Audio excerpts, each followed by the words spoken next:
privileged to be able to campaign and as a person who's seeking congressional office. And the reason I'm doing it is because I think it's right, and I think I can offer a unique solution. I'm going to share something with you that forms the core of who I am. In our own Declaration of Independence, it says life, liberty, and the pursuit of happiness. The pursuit of happiness in our declaration means the pursuit of a virtuous life. Have you ever done something not virtuous? Maybe. You don't feel very good about it, but when you pursue virtue, you feel good. You feel like you have a purpose. And so that's my calling in politics. I think I can fix some of the problems that face America, and that's a exercise in virtue and purpose and a calling. Yeah, for the last 10 years, been frustrated because of the homeless problem and the progress agenda, and then they changed the whole system. A lot of people are moving away from California. Right. In Sacramento, right now, the Democrat, they control the Senate, they control the Assembly, they control the governor's position. Look at David Min and look at Mike Fong and all these Asians. They're not actually pursuing the Asian value. When you were Assemblyman, what kind of things you have done in Sacramento to help the minority community? So, for example, it's like a lot of the minority communities, ethnic communities are the heart and soul of small businesses.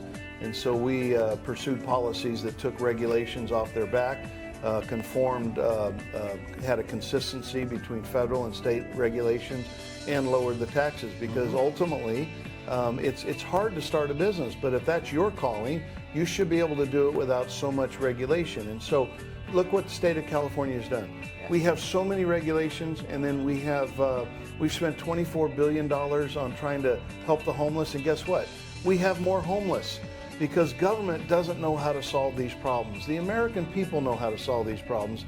My faith is in the American people, not in the American government. Okay. My daughter, 10 years ago, she had a chance to go to UCLA, but she decided to go to UC Irvine because they get one of the best medical schools and a hospital here. She was one of the best students in UC Irvine. When she applied for medical school, she even did not get a chance to be interviewed. A lot of her students, her classmates, who are not Asians, they could get in. She cried to me, Daddy, I had done everything they asked me to do. I get good grade, I volunteer, I go to City of Hope to research. I did not even have a chance to get into the school. And because I'm Asian, can I change my last name? These things, it drive me. I feel so sad because as immigrant, we come over here, we have a family value, as we work hard, and we could realize American dream. I don't want other family to have to go through what my daughter had gone through. Right. So if you were in the Congress, what would you do and make sure Asians are not being discriminated or excluded in the college admission, in other positions? Sure. So first of all, let me say my heart is very sad for your daughter and for you because the reason so many people come to America is because what is the promise of America? What is the American dream? The American dream says this: if you come here and you work hard and you pursue a virtuous life, you can get ahead and live your dreams. What they were doing by discriminating against your daughter because she's Asian is the opposite of the American dream. It's the opposite of the American way of life. Instead, it's a bunch of leftists in their ivory towers trying to figure out what the best makeup of a school should be. Yes. And we believe in merit-based makeup. The best people should get into the schools. The best people should get the best slots. The people that work the hardest should be rewarded with those slots. And so what I would do in Congress is I would strip any university of their federal dollars, the benefits that come from the federal government, if they engage in discriminatory policies against Asians. That's wonderful. Now, one of the things we talked about, I'm watching the premiere of Ronald Reagan, and he had a famous saying: government is not the solution to the problem. Government is the problem. Will you concur with that? Well, that's the message I've been saying. We need limited government because I believe in the American people. I believe in anybody who wants to pursue the American dream. I don't care what ethnicity you are. If you come here, work hard, pursue a virtuous life, you can achieve the world if you want. That's American dream I want to have our next generation to share. Thank Yes. you for standing up for our community, and I wish all our Chinese community vote for Scott, not because David Min have an Asian face. His policy is the most progressive policy in Sacramento, and we do not want Katie Potter's clone person to be in Congress. We want someone like Scott who could fight for the community, fight for our next generation. Thank you, Scott. Blessings. Thank you. Thank you. Hi, Scott. Hey, Ed. How Hi. you doing? Ed or Edward? Edward. Okay, Edward. Yes. Right. Yeah. I noticed that you have a Chinese name, Bao Sihao. Yeah, I'm sure you have a lot of Chinese friends. How well do you know about Chinese culture? Oh, quite a bit. I've learned a lot campaigning in Irvine. I've had the pleasure of eating a lot of different kinds of foods and learning what's in the heart of the Chinese people. Okay. And you know what I find in the heart of the Chinese people? Yeah. The same thing that's in the heart of every human, a desire to be free, a desire to improve your life. Sure. Great, thank you. You know, as Chinese immigrants, we care about a few things, right? The most important thing over the years is education, tax. But now there's one more thing on the list. Uh-oh. Since the COVID, there's a personal security, safety. Yes. And a lot of Chinese and Asians are targeted over the years, Yes. last 5 years. On the street, be pushed and robbed. So that has been difficult. So what's your take on this? If you are elected, what do you do? So Edward, let me ask you this. Do you have children? Yes, I do. Okay, and when they misbehave, what do? You correct them, you guide them, and that's what we do as parents. We guide them until they behave better and they become good adults, and that's what we need to do with our children. Well, in the culture at large, when people commit crimes, they need to be corrected. They need to be punished for that. And the regressive party, the left party in this country, in this state, has become very soft on crime. And for example, the zero cash bail policies where they let every criminal out of jail. There's policies where they get to hide their criminal records. So it makes it difficult for you as a businessman, if you're hiring somebody, to know whether somebody has stolen or whether they have a felony background. And so the point is, these soft on crime policies only encourage more crime. Just like if your child was never corrected, they would have more bad behavior. So we have more crime because of these soft on crime policies, and we need to toughen the laws and actually enforce the laws that we have on the books. Sure, very good point. You know, some of these situations arise because of the people are tied Chinese Americans to the China-American political issues. And that has made it hard. You're for talking us. about like it becomes discriminatory. That's right. Yes, okay. So I hope that the congressman can do something there, make sure Americans understand.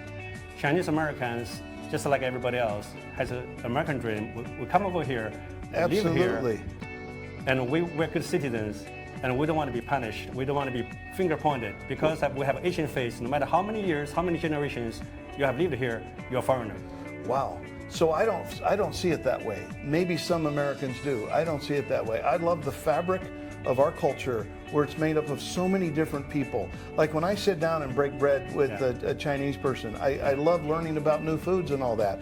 The discriminatory policies you're talking about are just done by bad people, wrong-headed people, and it's against the law to do that. And we need to punish those that engage in criminal behavior, particularly if they're hate crimes directed at a particular ethnicity. I'm glad to hear that. And another question is that I'm a businessman, and a lot of local businessmen like me are engaged in trading with China.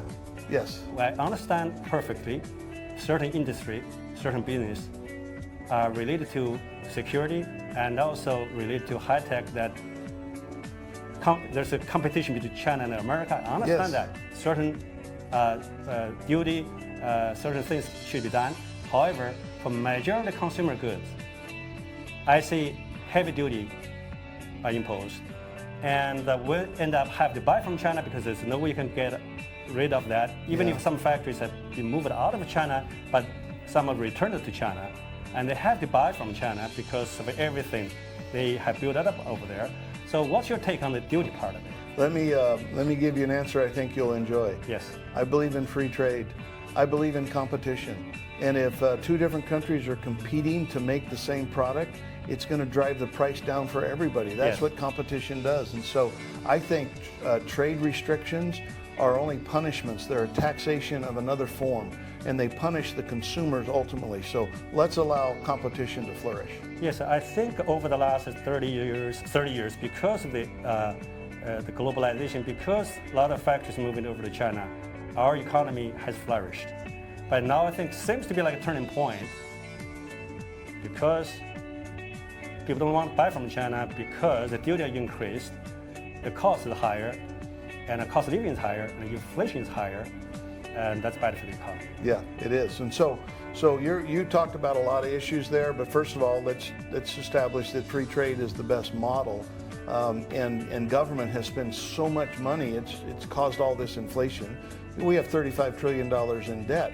And what happens when you have $35 trillion in debt? We pay over $1 trillion a year in interest on that debt.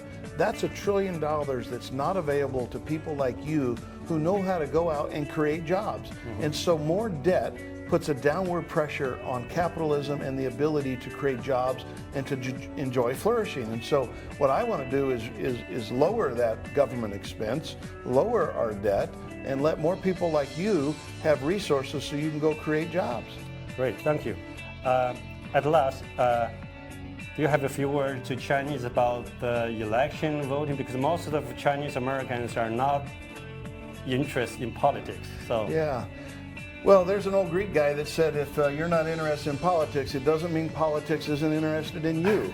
And so they will come around and they will tax you and they will overregulate you and they will try to tie your hands and take your freedoms away.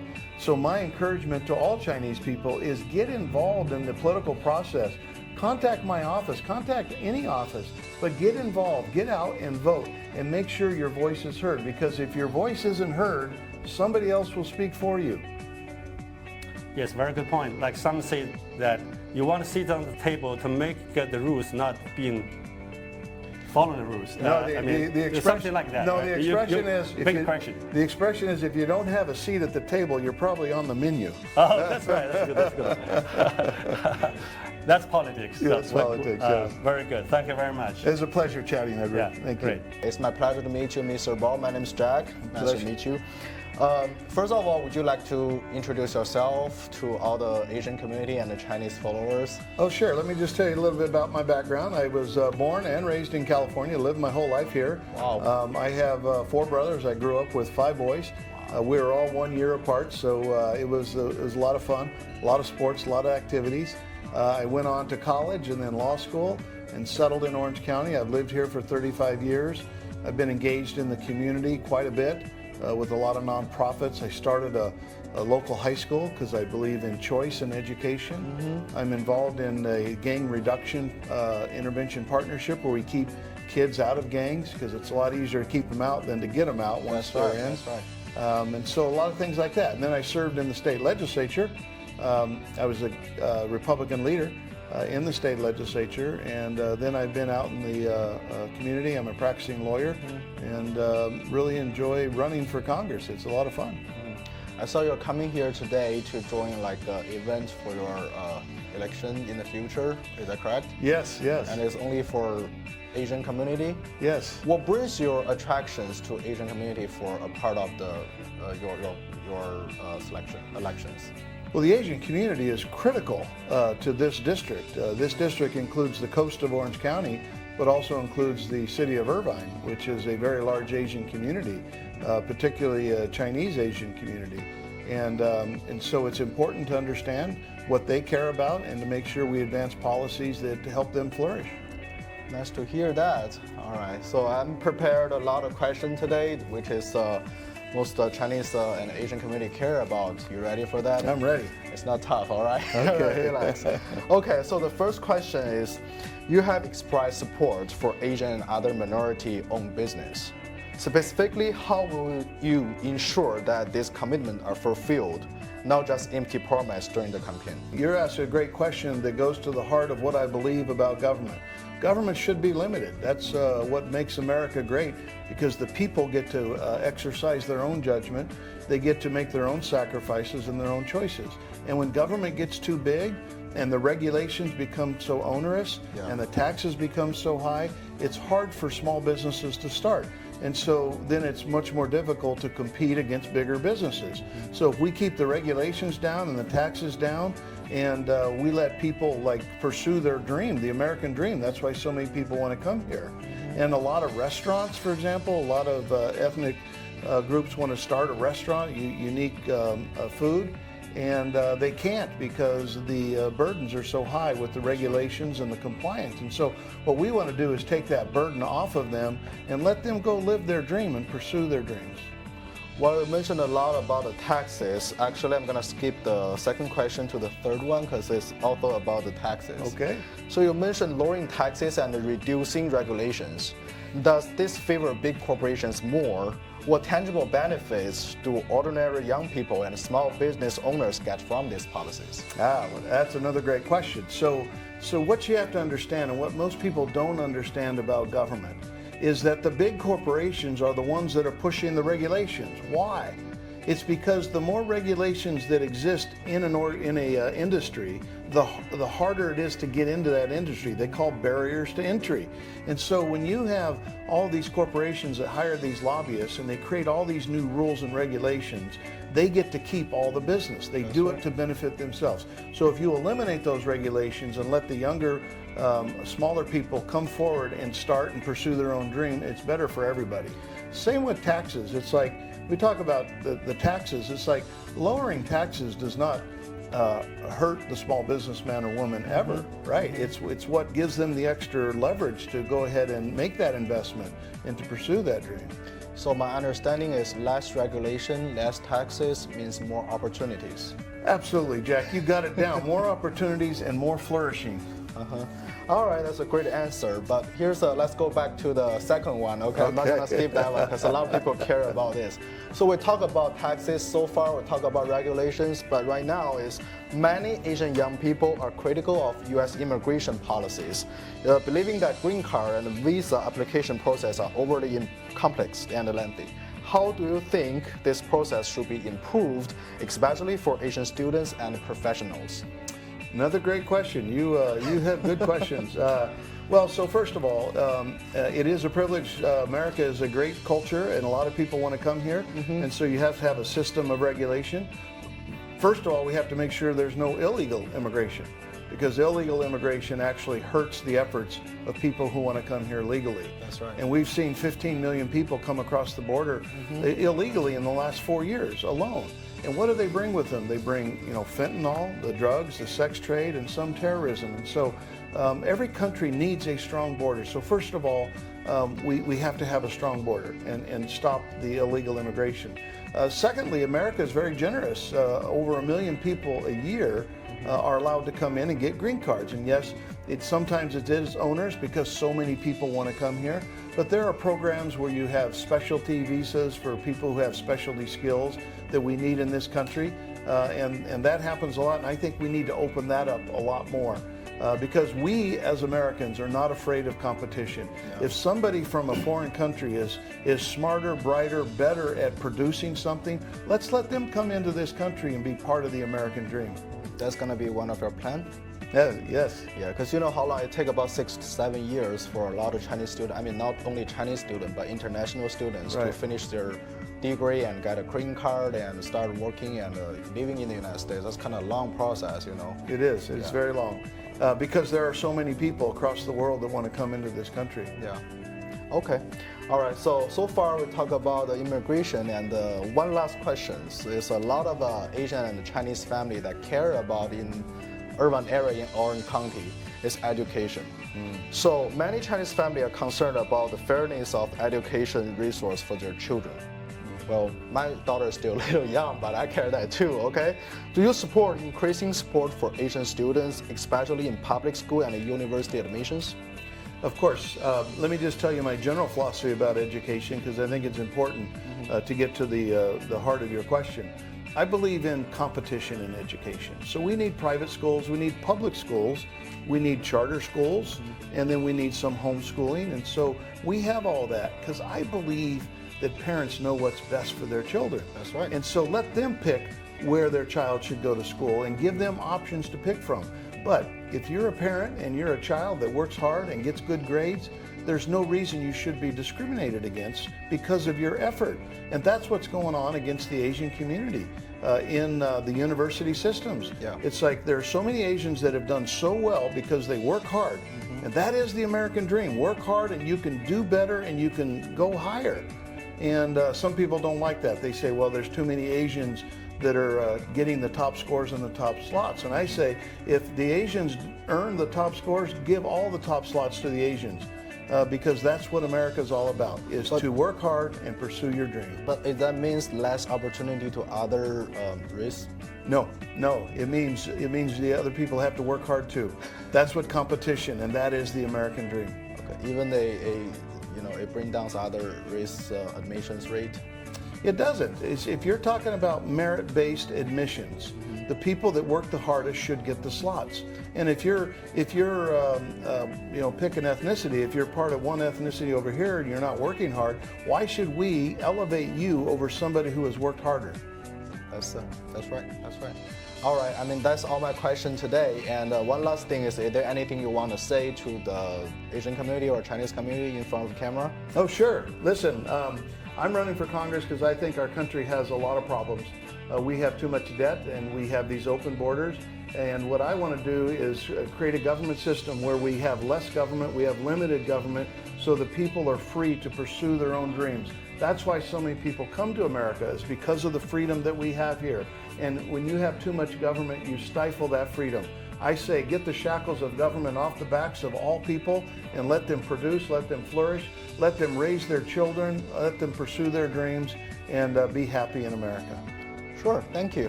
God, good to see you again. You too, friend. Okay, so first question. Haven't seen you for a while. How are you doing, and how's the election going? I'm doing great. The election's in about 70 days. It's coming up pretty fast. But I've been campaigning for 2 years. I've been in and out of every city in this district. There's 6 big cities in the district. It goes from Seal Beach to Laguna Beach and inland to Costa Mesa and Irvine. I think you campaigned more than 2 years, because last time you're running again. Oh, I'm talking about for this election. But yeah, I ran in 2022. I was out. Thank you. I was outspent $29 million to $3 million. This year, I'm raising more money than my opposition is, and so it feels a lot better. And it's a lot better to have more money than your opponent does. Definitely. Okay, so why are you running? You have a good life. You don't do wrong. You decided to run last time. Katie Porter, won. But why are you running again? I have a great life. I have a great home. I live in Huntington Beach. I'm married to my wife, Wendy. I have a son, Jackson. And we enjoy a whole lot of things that America has to offer. But I think what America has to offer is shrinking and getting smaller. And I don't like the expanse of government because I care about my son and his children and his grandchildren. We are going to lose freedoms in this country if we don't set the country back on course. So a couple of the major issues: immigration, illegal immigration. I have a philosophy of immigration. Let's have a tall fence and a very wide gate, because we want people to come into this country, particularly people that add to the country and pursue the American dream and pursue jobs and creativity. But let's not have illegal immigration. Let's not have illegal drugs coming across our border and the sex trade and terrorists and things like that. And so I think these are big problems that our country is facing, and I want to go solve them. Totally agree. And then I hate those, criminals coming here. Just Sure. think about in California. The legal immigrants come here, get free Medicare, they get education. I think Governor Newsom is talking about giving some zero down payment. I saw something today, $150,000 for a down payment. It's like for an illegal immigrant. Exactly. So that's outrageous to me. Exactly. The Americans don't get it, right? The legal immigrants don't get it. Those are our tax dollars. Exactly. Yes, they don't make the money up for free. They got to get them somewhere, right? Right. I think the Congress should support more of these, legal immigrants, like EB-5 program. Absolutely. Right, where they come in with money. The H-1B visas, the EB-5, things that allow people to improve their lives and allow people to flourish and to create jobs. 100%. That's where prosperity comes from. That's why, capitalism has lifted more people out of poverty than any other form of economies, right? So free markets and capitalism help people flourish and pursue your dream. Too much government regulation stifles that. Definitely, I totally believe in the small governments, right? I came from China, and that's the reason I'm here, right? And that's why I'm a Republican Yes, too. yeah, exactly. But I'll make one distinction. I think our government needs to be limited. There's some areas where government needs to be big, not small, but it needs to be limited. For example, your military should be large enough to protect the borders, because what's a country without borders, right? Right. True. Right. And what do you think about banning the CBDC? Yeah, they need to be reformed. Absolutely. Right. The Federal Reserve and that entire banking system is allowed to prop up Wall Street and not Main Street. And whenever there's a crisis where the regulators have come in and they've stacked the deck so one company can pursue certain policies and get rich, and then all of a sudden there's a collapse in the economy, guess what they do? The Federal Reserve comes in and bails them all out, and who pays the tab? Who pays the tab? The American people, the small businesses, the hard earners out there. That needs to be reformed and changed. Okay, great. Good to hear that. So you mentioned immigration, and you mentioned the reform about all this and that. And what other issues that you particularly care about? It's like that's your focus on your campaign. Well, I mean, there's some real issues like integrity issues in the Congress. For example, I don't think members of Congress should be able to trade stock. So many of them are getting inside information, and they're going out and buying shares of stock and getting rich. Well, the American people don't have access to that. You run for Congress to be a public servant, not to get rich. I would ban stock trading altogether. I agree with that. Last question. Why would Chinese people vote for you? Because I want to create an environment where they have the most opportunities to flourish, to pursue education, to pursue their dreams, to pursue their businesses, and to pursue happiness for their own families. Okay, great. Thank you. I like the answer. So, do you remember what I told you earlier? Like, vote for me? 投票给我。